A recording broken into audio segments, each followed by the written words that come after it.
Good morning students. मी Devendra Nimbargikar Nagesh Karajagi orchid school येथे कला शिक्षक म्हणून कार्यरत आहे. मागील 8 वर्षापासून मी हे ज्ञानदानाचं कार्य करत आहे. इथे विद्यार्थी मित्रांनो, माझ्याकडे हा चित्रकलेसारखा विषय आहे.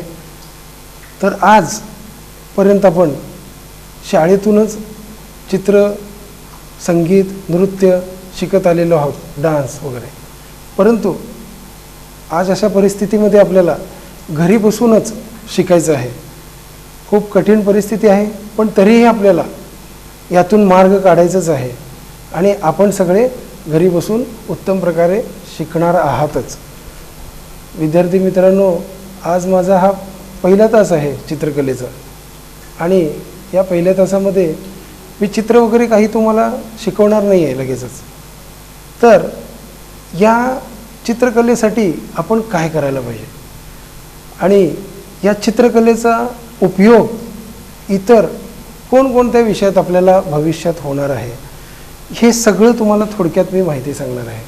म्हणजे बऱ्याच हे कशासाठी मुद्दा म्हणून की बऱ्याच विद्यार्थ्यांना आणि पालकांना असं वाटतं की मला जर चित्रकार होण्याचं असेल तरच मी चित्रकला विषय शिकणार. तर मित्रांनो, असं बिलकुल नाही आहे.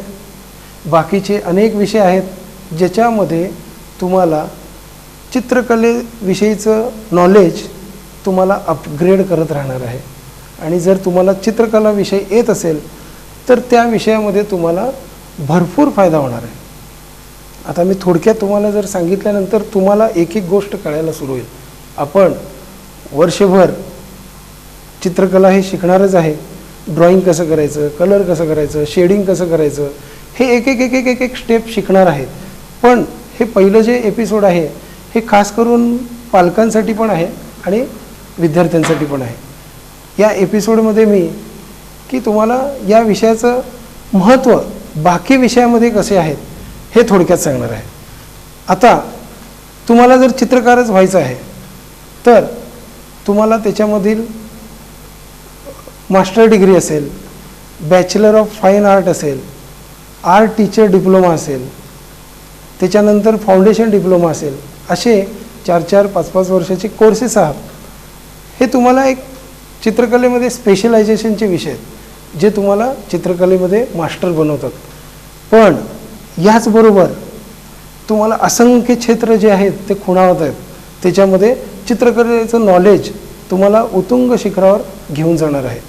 तर ते कोणकोणते आहेत ते आपण पाहू. विद्यार्थी मित्रांनो, पहिला जो विषय आहे मी घेतलेला तो वेब पेज डिझाईनचा आहे. तर या संगणक युगात तुम्ही काही सर्च करत असताना तुमच्या कॉम्प्युटरवर काही वेळा ॲडव्हर्टाईज येतात, आकर्षक डिझाईन येतात. त्यामुळे तुम्ही नकळतपणे आकर्षित होता आणि ते डिझाईन, त्याला वेब पेज डिझाईन म्हटले जाते. अनेक मोठ्या कंपन्यातून अशा डिझाईन्सना प्रचंड मागणी आहे आणि आपण घर बसल्या अशा डिझाईन्स बनवू शकतो. मार्केटिंग स्पर्धात्मक युगात असे अनेक त्याचं डिमांड वाढत आहे.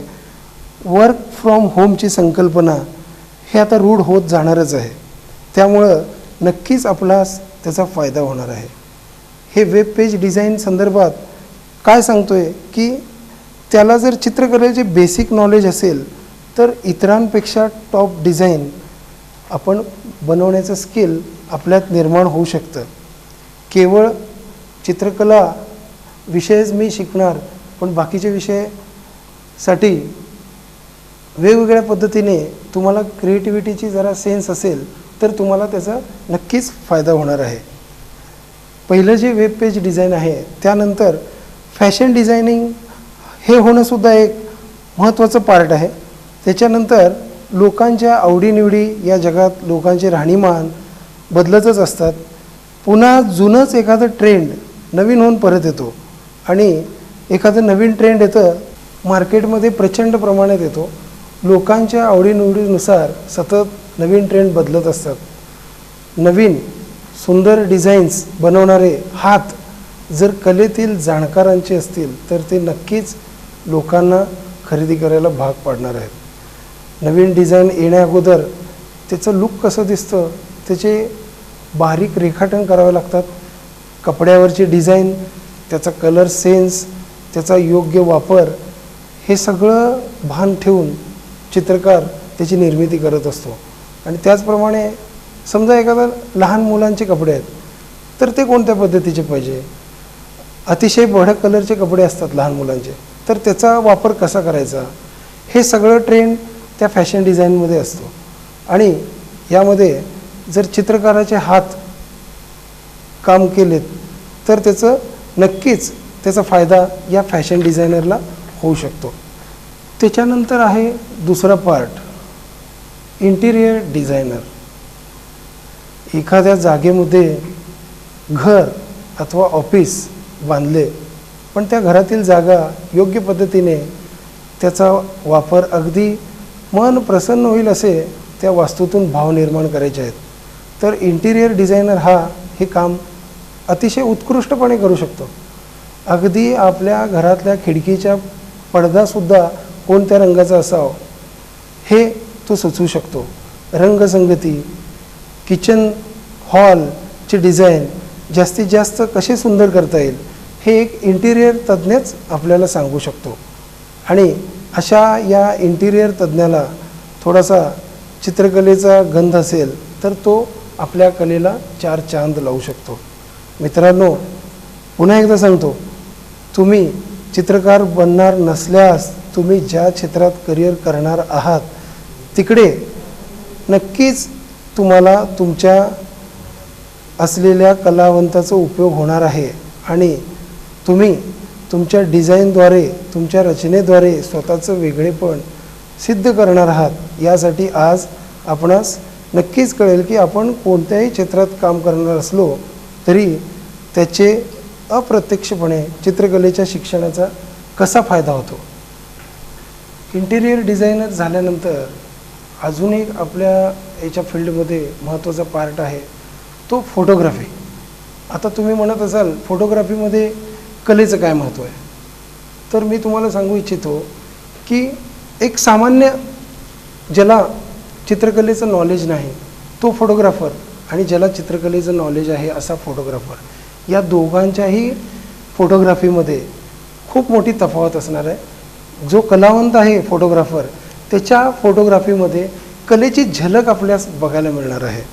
आणि आता आपले महाराष्ट्र राज्याचे मुख्यमंत्री जे आहेत ते स्वतः एक उत्कृष्ट फोटोग्राफर आहेत आणि मूळ पिंड त्यांचा हा चित्रकलेचा आहे.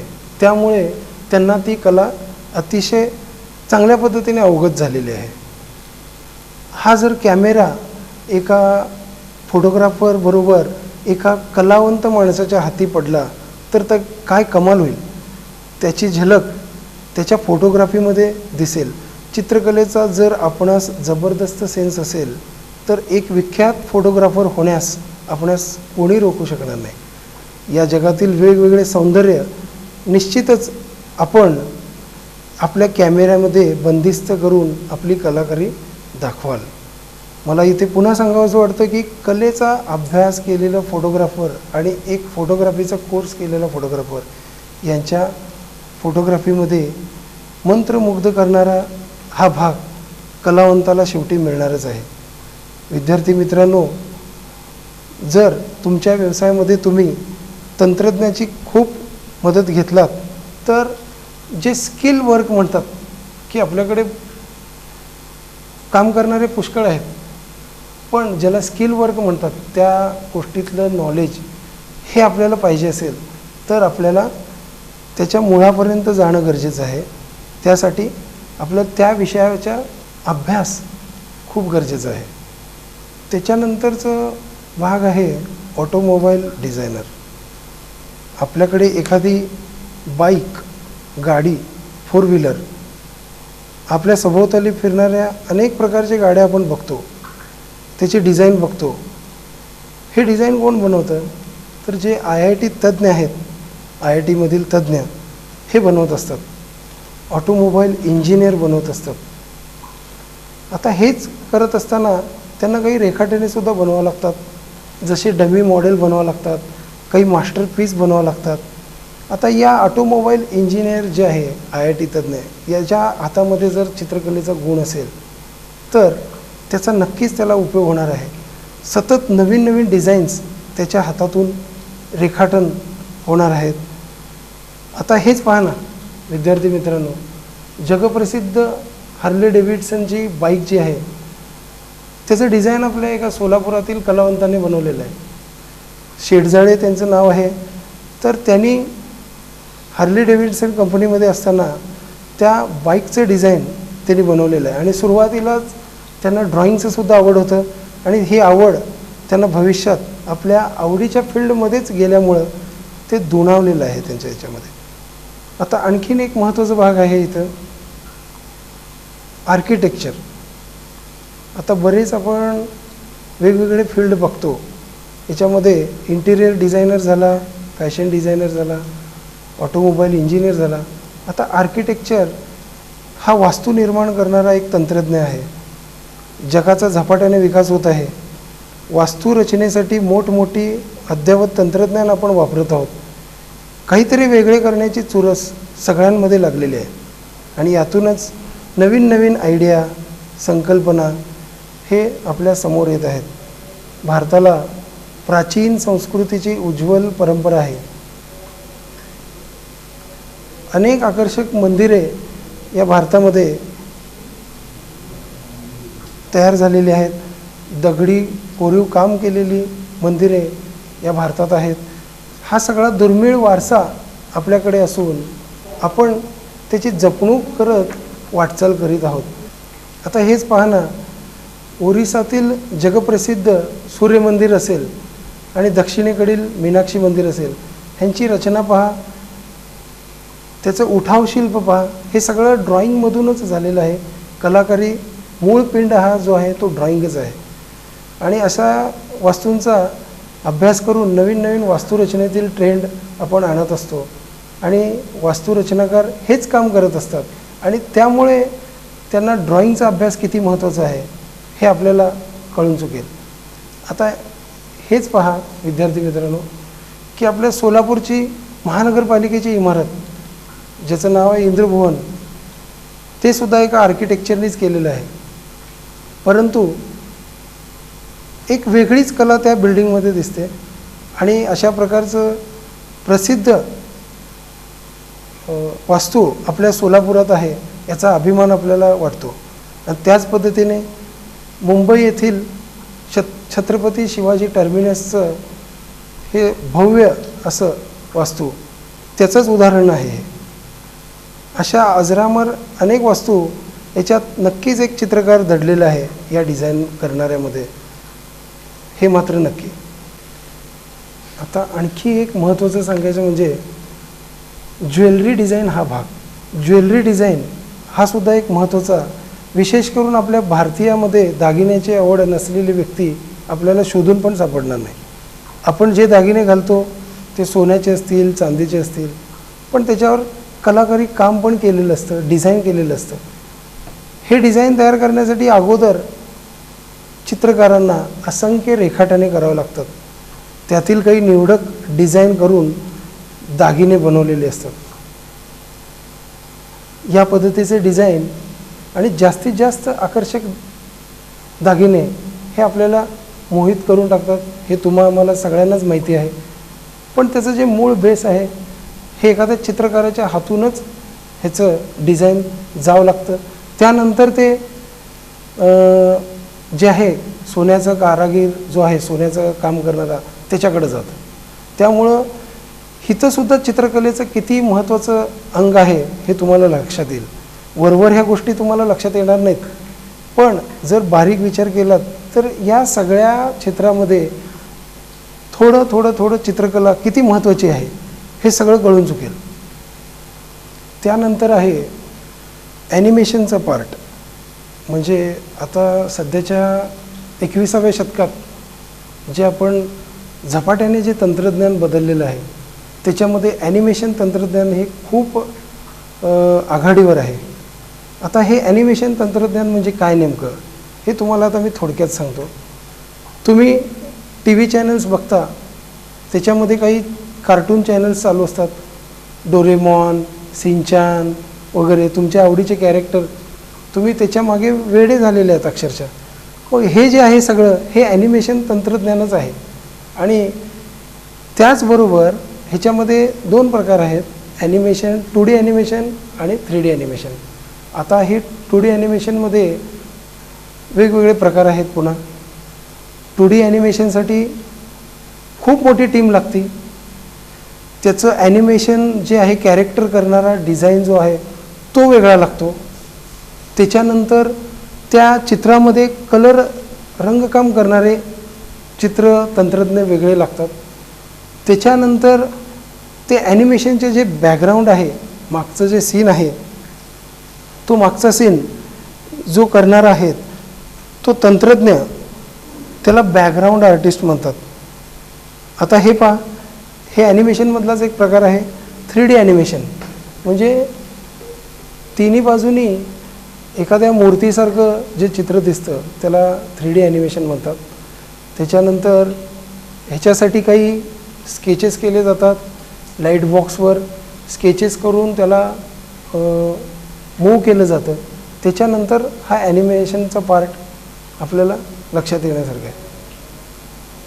हे वेगवेगळे कॅरेक्टरचे डिझाईन्स आहेत जे आर्टिस्ट लोक पहिला करून घेतात आणि त्यानंतर त्याला त्याचं अंतिम स्वरूप दिलं जातं. आता हे जे चित्र आहे ते तुमच्या जे ॲनिमेशन जी मूवी आहे त्याच्यामध्ये जे चालू असलेलं पार्ट आहे त्याचं बॅकग्राऊंड आहे. एक उदाहरण दाखल तुम्हाला मी दाखवतो आहे. हे बॅकग्राऊंडसुद्धा करणारे चित्रकार असतात. हे बॅकग्राऊंड अत्याधुनिक पद्धतीने केलं जातं. ह्याला डिजिटल पॅड वापरलं जातं आणि कम्प्युटरमध्ये असलेले ब्रशच्या साह्यानेच हे चित्र काढलं जातं. जसं आता मी शिकवताना तुम्हाला वॉटर कलर, पोस्टर कलर, ब्रशनी काही चित्र मी कागदावर काढून दाखवतो आणि ते चित्रावर रंगसुद्धा वेगवेगळे बसतात. पण हे तंत्रज्ञान वेगळं आहे. हे तंत्रज्ञान अत्याधुनिक आहे. हे डिजिटल माऊस पॅडच्या साह्याने हे चित्र तयार केले जातात. आणि हे पहा, हे एक दुसरा एक नमुना. ह्याचे शेड सगळे कम्प्युटरवरच बनवले जातात. ह्याचे टूल, ब्रश सगळे ग्राफिकच्या साह्याने एक चित्रकार हा जर एक चित्रकार करणारा असेल तर तो नक्कीच एक जबरदस्त व्ह्यू त्या चित्राला प्राप्त करून देतो. एक सामान्य तंत्रज्ञ आणि एक जाणीव असलेला चित्रकार, त्याचं नॉलेज असलेला चित्रकार याच्या कामामध्ये खूप मोठी तफावत आपल्याला पाहायला मिळेल. आता हे सुद्धा एक प्रकारचं बॅकग्राऊंड डिझाईनच आहे. त्यांनी पाण्याचं सुद्धा एक चित्र आहे. मागच्या बाजूला आकाशाचा इफेक्ट आहे, दगडाचा इफेक्ट आहे. हे सगळं त्या डिजिटल टॅबच्या माध्यमातूनच चित्रकाराने दिलेलं आहे. हे एका स्टुडिओमधलं चित्र आहे जिथं ॲनिमेशन चित्र तयार केलं जातं. त्या लाईट बॉक्समध्ये अनेक चित्रकार बसलेले आपण पाहतोय आणि एक चित्र समजा एखाद्या 1 मिनिटाच्या ॲनिमेशनसाठी जवळपास 100 ते 150 चित्र लागतात. ते सगळं तयार करायचं काम हे चित्रकार लोक करतात आणि त्याची जुळणी मग वेगळ्या सॉफ्टवेअरमध्ये करून हे प्रोग्राम रन केलं जातं. आत्ता आपण चित्रकलेचं वेगवेगळ्या विभागामध्ये त्याचा काय फायदा आहे हे पाहिलं. पण आता प्रत्यक्षात चित्रकला कसं शिकायचं? आता बरेच विद्यार्थी म्हणतात, सर मला चित्र काढता येतं पण रंग भरता येत नाही. आणि काही विद्यार्थी म्हणतात मला कलरिंग करता येतं पण चित्रच काढता येत नाही. मग आता त्याच्यासाठी आपण काही ट्रिक्स आहेत जे कुठल्या पुस्तकात सापडणार नाहीत. तर ते ट्रिक्स आपल्याला पहिल्यांदा त्याचं अंमलबजावणी स्वतःला करावं लागेल. आणि ते कोणत्या पद्धतीने नेमकं? तर पहिल्यांदा आपल्याला जे काही चित्र आहे पहिल्यांदा कधी कॉपी करायचं नाही. कुठल्याही चित्राची कॉपी आपण करायचं नाही. आजपासून एक नियम घ्यायचा की एखादं चित्र हुबेहूब बघून काढणं म्हणजे चित्रकला नाही आहे, हे लक्षात घ्या. पहिल्यांदा आपण स्वतः ते स्केच तयार करता यायला पाहिजे आपल्याला. आणि त्याच्यासाठी तुम्ही वेगवेगळ्या भौमितिक आकारांचा सराव तुम्ही करायला पाहिजे. आता ते भौमितिक आकार कोणकोणते मी ह्याची थोडक्यात तुम्हाला माहिती देतो. आता उदाहरणार्थ आता इथं या कागदावर काही चित्र आहेत. वर्तुळ आहे, सर्कल आहे, त्याच्यानंतर त्रिकोण आहे, रेक्टँगल आहे, स्क्वेअर आहे, दंडगोल आहे. हे सगळे जे भौमितिक आकार आहेत हे चित्रकलेचा पाया आहे. ह्याच्यामधूनच सगळे चित्र तयार होतात. तुम्ही म्हणाल सर कसं काय, हे तर आकार सगळे भौमितिक आकार आहेत आणि ह्याच्यातून चित्र कसं तयार होतं. तर विद्यार्थी मित्रांनो, हेच मूळ आहे. चित्रकलेचं जे मूळ आहे ते हेच आहे. हे आकारापासूनच आता तुम्हाला थोडक्यात दुसरा जो चित्र आहे तो तुम्हाला दाखवतो. त्याच्यानंतर हे पहा, आता जे दुसरा चित्र आहे याच्यामध्ये हा जो आकार आहे हा सर्कल आहे. या आकारापासूनच आपण चेहरा कसं बनतो हे शिकलेलं आहे. आता या पद्धतीने मी तुम्हाला प्रत्यक्षात ड्रॉ करून दाखवेन, म्हणजे तुम्हाला लक्षात येईल की ह्याचं नेमकं प्रोसेस कसं आहे. त्याच्यानंतर काही चित्र मी तुम्हाला दाखवतो, त्याच्यानंतर तुम्हाला कल्पना येईल. पहिल्यांदा हे रफ स्केच आहे. आपण काय करतो की सुरुवातीलाच त्याचे डोळे, नाक अगदी गडद करायला जातो, केस, हे सगळं सुरुवातीलाच आपल्याला पाहिजे असतं. आपलं खूप चंचल स्वभाव असतं मुलांचं. पहिल्याच इफेक्टमध्ये सगळं चित्र आपल्याला यायला पाहिजे असं त्यांचं हे असतं. पण तसं गडबड अजिबात करायचं नाही. ह्याच्यामध्ये थोडंसं पेशन्सचं काम आहे. हे जॉमेट्रिकल आकार वापरून तुम्ही स्टेप बाय स्टेप पद्धतीने ह्याची सुरुवात करायची असते. ह्याच्यामध्ये गडबड बिलकुल चालणार नाही. हे पहा, मी आता हे पहिलं स्टेप दाखवलं तुम्हाला, त्याच्यानंतर हे सेकंड स्टेप आहे. आता तुम्ही थर्ड स्टेप जर तुम्हाला दाखवलं तर तुम्ही म्हणाल हां त्याच्यातूनच हे चित्र कसं काय झालं. हे पहा, हे थर्ड स्टेप आहे आणि हा त्याचा पुढचा टप्पा. या चित्राचा पहिला टप्पा हा होता आणि दुसरा टप्पा असा आहे. म्हणजे चित्रकला शिकायचं जर असेल तर सुरुवातीला आपल्याला थोडंसं पेशन्स ठेवून भौमितिक आकारांच्या सहाय्याने चित्र काढावं लागेल. आता हे स्टेप बाय स्टेप या पद्धतीने ह्याच प्रकारचं एक चित्र आणखीन एक दाखवतो. हे समोरचं झालं, समोरचा व्ह्यू जो आहे तो झाला. आता एखाद्या मानवाकृतीचा चेहरा साईडने आहे तर तो कसा आपण रफ काढायला पाहिजे. हे बघ, आता हे चित्र आहे, साईडचा व्ह्यू आहे, याच्यामध्ये दिसतोय. ह्याचंसुद्धा रेखाटन रफली केलेलं आहे. त्याच्यानंतर हेच चित्र ज्यावेळी आपण फेअर करतो त्या पद्धतीने दिसतं. आता मी तुम्हाला काही प्रात्यक्षिक इथं दाखवेन या बोर्डवर. तर सुरुवातीला मी जे सांगितले ते भौमितिक आकार, वर्तुळ असेल, त्याच्यानंतर आयत असेल, त्याच्यानंतर चौकोन असेल, त्याच्यानंतर उभ्या रेषा असतील. यामधून मानवाकृती तयार होऊ शकतं आणि हेच मूळ आहे. आपण काय करतो, गडबड करतो आणि डायरेक्ट डोळ्यापासून डोळे, नाक, कान इथून आपण सुरुवात करतो. म्हणजे कोणत्याही टप्प्याला सुरुवात इथून करायचं नाही आहे. हे मूळ आहे. या पद्धतीने सुरुवात करायचं आहे आणि या पद्धतीने जर सुरुवात केलात तर तुमचं जे ड्रॉइंग आहे त्याचं जे स्ट्रक्चर आहे, त्याची जी ॲनाटॉमी आहे ते कधीच चुकणार नाही. या पद्धतीने सुरुवात केलात तर एखादा डोळा वर जाईल, एखादा डोळा खाली येईल, एखादा कान या साईडला जाईल. म्हणजे त्याचं जे प्रमाण आहे ते चुकणार आहे. त्यासाठी पहिल्यांदा आपण हे जे स्ट्रक्चर आहे, आता हे खाली मी असं या पद्धतीने त्रिकोणसुद्धा तुम्ही काढू शकता. एखादं पायाचं ड्रॉइंग करायचं असेल तर त्रिकोण म्हणजे सगळे जे आहे आकार हे भौमितिक आकारमध्येच त्याचा शोध घ्यायचा आहे आपल्याला. त्याचा आपल्याला स्वतःला शोध घ्यायचा आहे. तुम्ही जर शोधत गेल्यानंतरच तुम्हाला ते सापडत जाणार आहे. प्रत्येक गोष्ट याच्यामध्ये स्वतः अनुभव घेऊन शिकत जाणं हे याच्यामध्ये खूप महत्त्वाचं आहे. तुम्हाला शिक्षक सांगतील की तुम्ही पहिला स्टेप असं करा, नंतरचं स्टेप असं करा, या पद्धतीने करा. पण हे गोष्टी जे आहेत ते प्रॅक्टिकल आहेत. ह्याच्यामध्ये तुम्हाला स्वअनुभव घ्यावा लागेल. तुम्हाला प्रत्यक्षात अनुभव येईल, मग तुम्हाला त्याच्यातले मार्ग सापडत जातील. जर तुम्ही प्रॅक्टिसच केला नाहीत, तिथंच तुम्ही थांबलात, जर समजा तुमच्या शिक्षकांनी तुम्हाला सांगितलं की मुलांनो एक 2-3 चित्र या पद्धतीचे काढून आणा आणि तुम्ही ते केलंच नाहीत, तर तुम्हाला ते पुढचं स्टेप कधीच जमणार नाही. त्यामुळं याच्यामध्ये तुम्ही सातत्य ठेवायला पाहिजे, सतत प्रॅक्टिस ठेवायला पाहिजे आणि योग्य पद्धतीने प्रॅक्टिस ठेवायला पाहिजे. आणि त्यातूनच तुम्हाला हे पुढं चित्र सोपं होत जाणार आहे.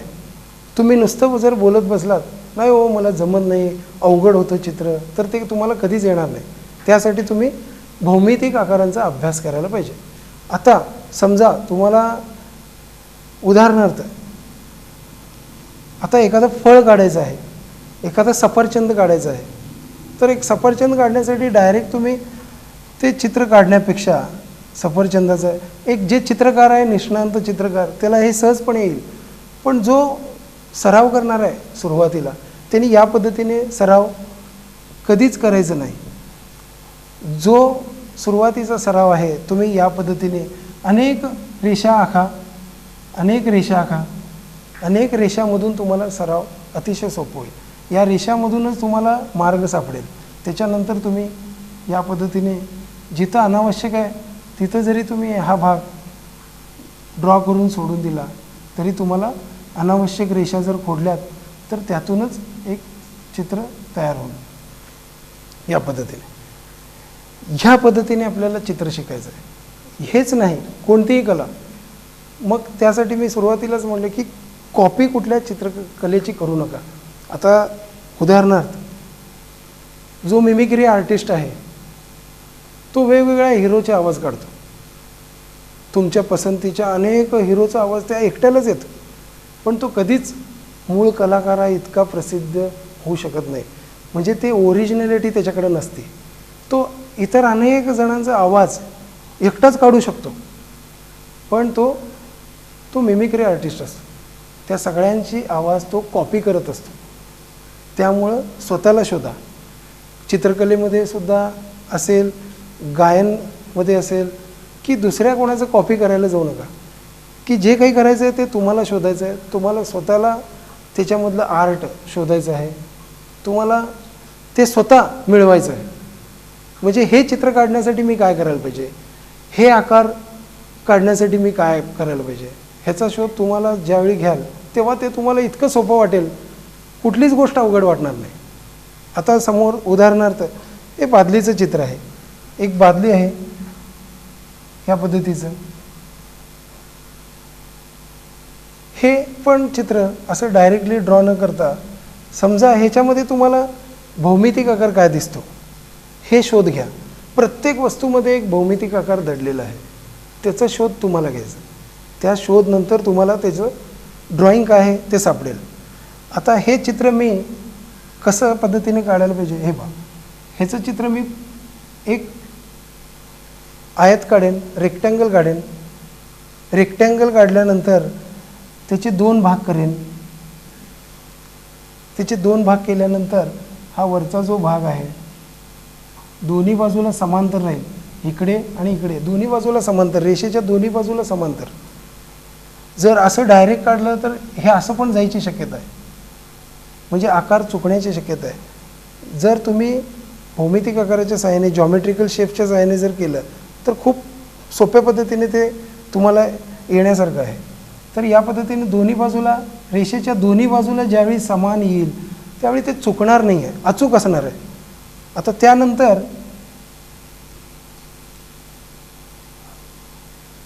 हा बादलीचा खालचा भाग जो आहे तो डायरेक्ट न काढता या रेषेच्या ठराविक अंतरावर आणि इकडून या रेषेच्या जर ठराविक अंतरावर मार्किंग पद्धतीने केलं तर ते परफेक्ट होऊन जाईल. या पद्धतीने इकडे, या पद्धतीने इकडे आणि ह्या पद्धतीने इकडे. त्यानंतर जे अनावश्यक रेषा आहेत ते खोडल्यानंतर हा भाग आपल्याला मिळतो. हे बघा, हे या पद्धतीने. म्हणजे ह्याचं जे मूळ आहे हे रेक्टँगल आहे. या रेक्टँगलमधूनच हे चित्र तयार व्हायला पाहिजे. या पद्धतीने आपल्याला एक एक गोष्ट आपल्याला स्वतःला शोधायचं आहे. आता मी तुम्हाला स्टेप बाय स्टेप पुढच्या पिरियडला हे सांगत जाणारच आहे. पुढच्या तास ज्यावेळी असेल त्यावेळी तुम्हाला सोप्यात सोपं कसं चित्र काढायला पाहिजे आणि त्याच्यातून नंतर सोप्यातून अवघडाकडे जायचं आहे. सुरुवातीला एकदम अवघड चित्र काढत बसायचं नाही आपल्याला.